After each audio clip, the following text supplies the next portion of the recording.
राशि मांगे।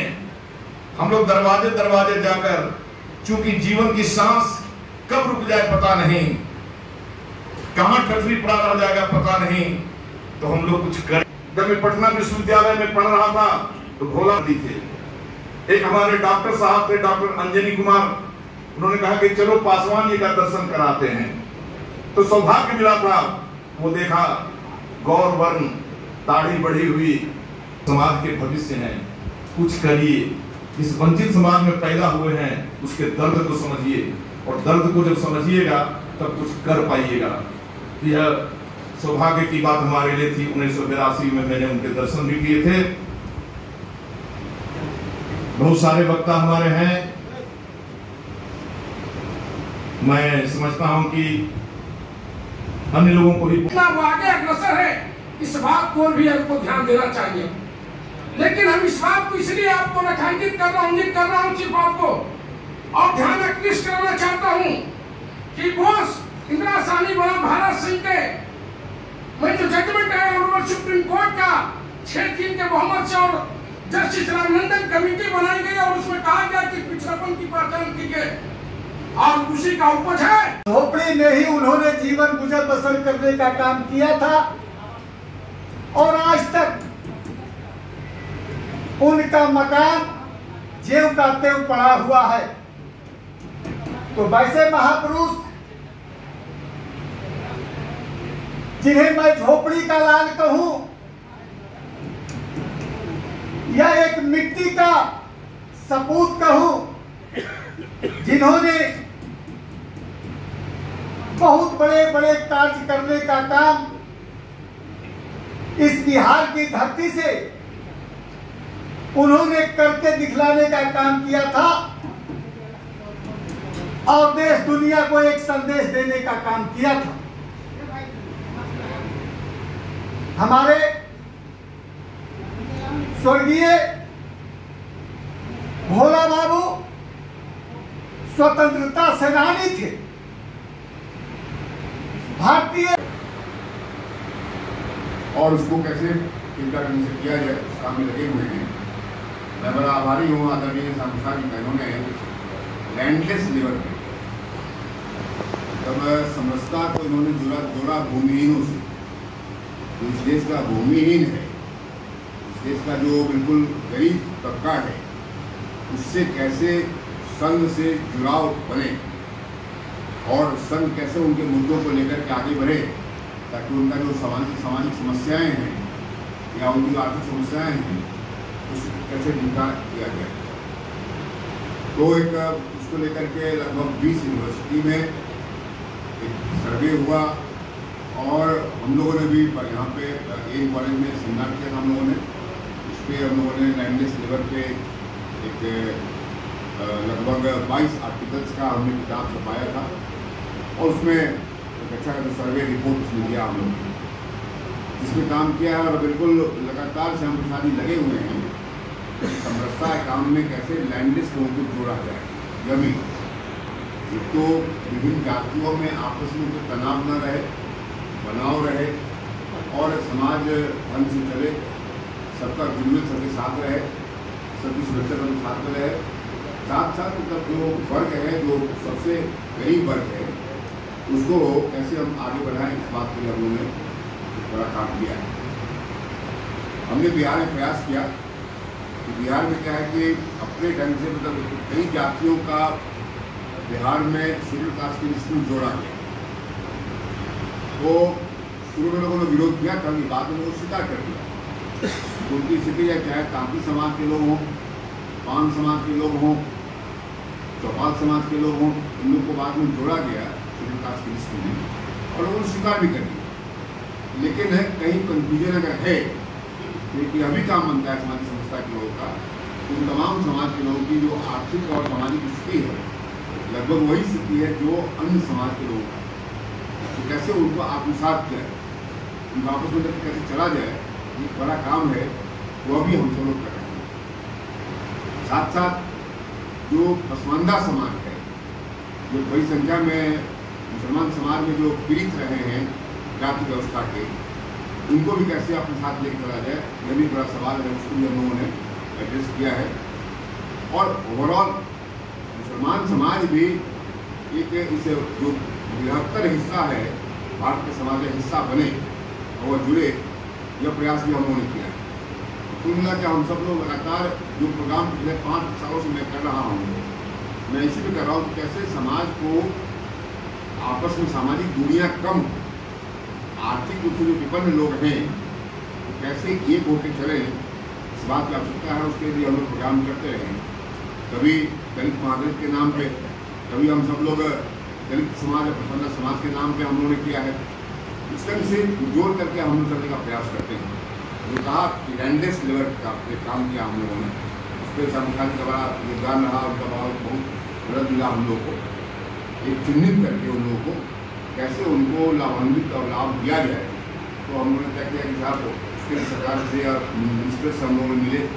लगातार हम लोग कृषि मंत्री भारत सरकार, समाज कल्याण मंत्री भारत सरकार से मिले हम सब लोग, और इस प्रयास में हैं सरकार की योजनाओं का लाभ पूरा उस भूमिहीन को मिले, ये प्रयास कर रहे हैं।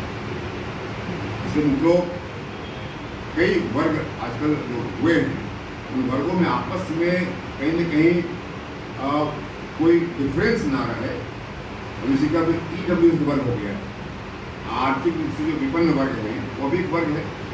तो कैसे उन सब वर्ग को भी आरक्षण के दायरे में हैं, तो आरक्षण के दायरे में ला करके उनको भी आरक्षण का जो अनुभव जो हम लोग को रहा है, उनको भी उसका पूरा लाभ मिले, यह भी प्रयास करना है।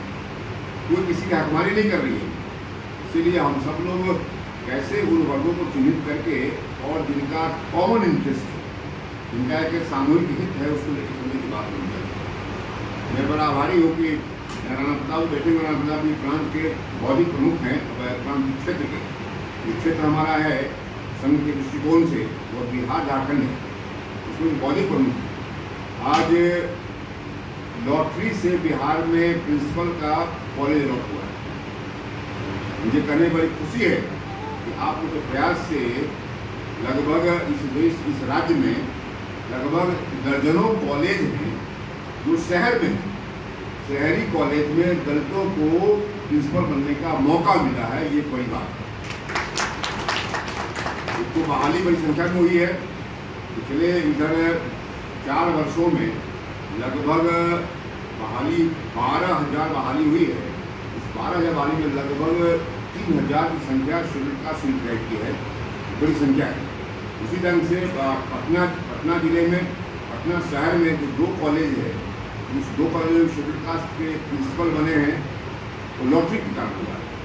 मुझे बड़ी खुशी इस बात को कहने में है कि अगर BC के लेवल से तय होता तो शायद वो कॉलेज मतलब प्रिंसिपल के रूप में BS कॉलेज में हमारे यहाँ बैठे हुए हैं, कहाँ के प्रिंसिपल साहब, प्रिंसिपल BS कॉलेज के हैं हमारे श्यामदेव पासवान जी, जो बैठे हुए हैं। दिवाकर जी हैं, अभी दिवाकर कॉलेज के प्रिंसिपल है। तो ये मौका मिलता नहीं हम लोग।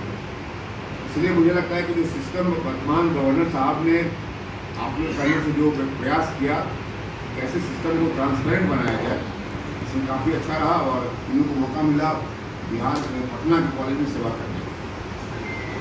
हमें लगता है कि हम सब लोग को और भी आगे बढ़ करके ऐसे समाज में उनकी भागीदारी बढ़े। उनकी भागीदारी बहुत कम रही, क्योंकि जो हुलेस माली जी हैं, हुलेस माली जी अभी प्रोफेसर बने हैं मगध यूनिवर्सिटी में, और इनका अपॉइंटमेंट जाना पड़ता है। हाँ, हुलेस माली जी मुसहर समाज जो भुइयां समाज है उसके आप ये रहे, और अभी Bihar commission for protection of child rights member हैं, और महादलित आयोग में मेंबर रहे, चेयरमैन है। और अपने इस समाज से मुझे लगता है कि पहला व्यक्ति है जो प्रोफेसर बने हैं, ये बड़ी बात है, पहला व्यक्ति है। ये बड़े अच्छे काम हुए हैं, इनको हम लोग सेलिब्रेट करते हैं। ये हम सब के लिए उत्सव के समान है। हम लोग ओझा जी को स्वागत करते हैं। तो ये सब हम लोग के लिए सम्मान की बात है। हुलेस जी इस पद पे और अपने मंच पे आए हैं। बबन रावत जी, जिन्होंने दलित महादलित का एक अवधारणा दिया, और इनके प्रयास से जो बड़ा समाज है, जो महादलित समाज है, और निश्चित तौर से महादलित समाज का जो व्याख्या थी हम लोग भी इसमें साथ में थे, 4 प्रमुख जातियों को छोड़ करके जो शेष जातियाँ थी 19 जातियाँ उनको एक ग्रुप में बना करके किया गया था और उसमें महाजन आयोग बना और उस आयोग में आप बतौर मेंबर रहे और उसका काफ़ी काम नाम वो आगे बढ़ाया और बड़े ढंग से मुझे लगता है कि सामाजिक न्याय का जो एक नए दौर है इस नए दौर में काफ़ी कुछ बातें हुई है तो ये सब हुआ है। बीच में अनिल आर्या जी आप बिहार प्रशासन सेवा से भारतीय प्रशासन सेवा गए और समाज में काफ़ी कुछ लगातार स्टूडेंट लाइफ से ही आप लगे रहे, चाहे ऑफिसर के लीडर के रूप में हो चाहे स्वतंत्रता के रूप में हो, लगातार काम में लगे रहे। जो वीरेंद्र पासवान जी हैं, वीरेंद्र जी पटना यूनिवर्सिटी का पटना लॉ कॉलेज है, आप वहाँ प्रोफेसर हुए तो ये मुझे लगता है कि बहुत बड़ी बात है। हमें लगता है जब हम लोग पढ़ने आए थे तो उस समय केवल एक ही प्रोफेसर थे, प्रोफेसर रमाचंद्र आर्या जी थे तो प्लस 2 में थे उस समय। आज की तारीख में जब हम लोग आए 96 में हम सब लोग आए तो हम लोग भी उस समय थे तो एक के बाद से 2 हम लोग हुए थे, लेकिन आज की तारीख में पटना यूनिवर्सिटी में भी 22 लोग हैं जो इस समाज के हैं और जो लोकल पार्टिकुलर यूनिवर्सिटी है उसको मिलाया गया तो निश्चित तौर से लगभग पटना स्थानीय में लगभग 100 लोग से ज़्यादा प्रोफेसर आज से क्लास के बने हैं। इस पर मैं धन्यवाद देता हूँ वर्तमान के गवर्नमेंट को, वर्तमान के एलायंस के बीच में माननीय राणा प्रताप जी मुझे कहने में बड़ी खुशी हो रही कि मैं जब चुनाव लड़ने गया नवादा में तो राष्ट्रीय स्वयंसेवक संघ के नवादा के प्रचारक जिला प्रचारक और मुझे बिल्कुल भारमुक्त कर दिया था और सारा कुछ अपने कंधे से लेकर के और चल रहे थे और पूरे चुनाव कैंपेन प्रचार का सामान रखा था इन्होंने अपने ढंग से जो होता अपनी सीमा में रख करके इन्होंने जो काम किया उनका बड़ा भारी होता संयोग से आज ये दोनों स्टेट जो बिहार झारखंड है जो क्षेत्र हमारा है इस क्षेत्र के बौद्धिक प्रॉब्लम मैंने उनसे कहा भी है कि अब मैं घर में काम नहीं करूँगा, मैं आप ही के साथ काम करूँगा और आपके साथ लगे रहने का मौका मिले मुझे, ये मैंने उनसे आग्रह किया है। तो हम लोग बहुत कुछ हो गया, हम लोग दिल्ली पटना सब देख लिया है और बड़े बड़े पद पर रहे हम लोग, इसीलिए इतना है। और सबसे अव्वल मित्रों के हमारे बीच में जो आदरणीय श्याम प्रसाद जी हैं, आपका केंद्र है हैदराबाद में और हैदराबाद में कहीं होने के बावजूद भी लगातार समरसता के लिए एक समरसता की टोली बना करके पूरे देश भर में लगातार प्रवास कर रही है। आज सवेरे 4 बजे इनका आना होगा, तब तक इनका प्रोग्राम था, समन्वय की बैठक चल रही थी जोधपुर में, दिल्ली बैठक की, वहाँ से करते हुए आज पहुँचे हैं बीच में। मैं बड़ा इनका आभारी हूँ, मैंने एक बार केवल मैसेज किया इनको ये आने को तैयार हो गए, मुझे बड़ा अच्छा लगा कि आप आए और मैं बड़ा आपका आभारी हूँ। मेरे शॉर्ट नोटिस पर आप आ गए। आज अपने बीच में जो भी लोग यहाँ मौजूद हैं ये सब लोग यहाँ की संस्था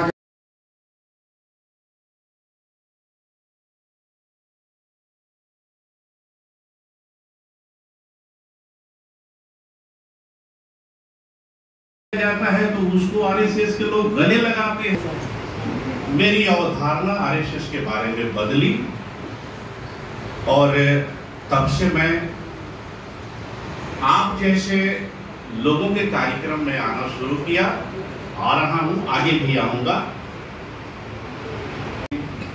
श्री पवन रावत जी, वीरेंद्र पासवान जी, डॉक्टर सुरेश मांझी जी और अभी संप्रति विराजमान हमारे अरुण बाबू और तमाम साथियों, कबीर के अनुयायियों, कबीर के मानने वाले लोग, कबीर की क्रांति धर्मिता को अपनाने वाले लोग, कबीरपंथी भाई भी बैठे हुए हैं जिनका क्रांतिकारी भजन हम लोग सुन रहे थे खंजड़ी के माध्यम से। खंजड़ी एक ऐसा माध्यम है जिसके माध्यम से कबीरपंथी लोग गांव-गांव में, सुदूर देहात में, पगडंडियों में और खेलते हैं और कबीर के अमर संदेश को सुनाते हैं। क्योंकि हम लोग गांव गमई से आते हैं, हमारे पूर्वज कबीरपंथी रहे हैं, इसीलिए कबीरपंथी की भाषा को जानता हूं, चाहे वो मगधी में हो, चाहे वो भोजपुरी में हो, चाहे हिंदी में हो। कबीर की वाणी है। आज हम लोग यहाँ उपस्थित हुए हैं भोला पासवान शास्त्री स्मृति समरसता व्याख्यान माला में। समरसता शब्द, इसकी आवश्यकता क्यों है? क्यों हम लोग समरसता की बात करते हैं? हमारे जितने भी समाज सुधारक हुए, जितने भी मनीषी हुए, जितने भी दार्शनिक हुए, उन तमाम लोगों की चिंता के केंद्र में रहा हमारे भारतीय समाज में समरसता की स्थापना कैसे हो। कबीर साहब का भी वही प्रयास था। कबीर साहब ने खाबर जमीन को अपनी क्रांति, अपनी वाणियों से समतल करके समरस समाज की स्थापना किया था। उन्होंने एक तरफ हिंदू कट्टरवादी हिंदुओं की आलोचना की, गाली दिया चौराहे पर खड़ा होकर, तो दूसरी तरफ मुल्क तो क्यों नहीं जाया, अंदर खतना क्यों न कराया, तो आवश्यकता क्यों पड़ी थी। कबीर क्या मध्यकालीन व्यवस्था में हमारे समाज में जो कुरीतियां आ गई थी, जात पात का बोलबाला था, कबीर ने उसको अपने वाणियों से, अपने तेजाब रूपी वाणियों से उसको जला करके समरस समाज की स्थापना किया था। इसी समरस समाज की स्थापना करने के लिए हमारे तथागत बुद्ध आए। उन्होंने मध्य मार्ग की बात की। मध्य मार्ग की बात क्या है? यह भी एक समरस समाज की बात है।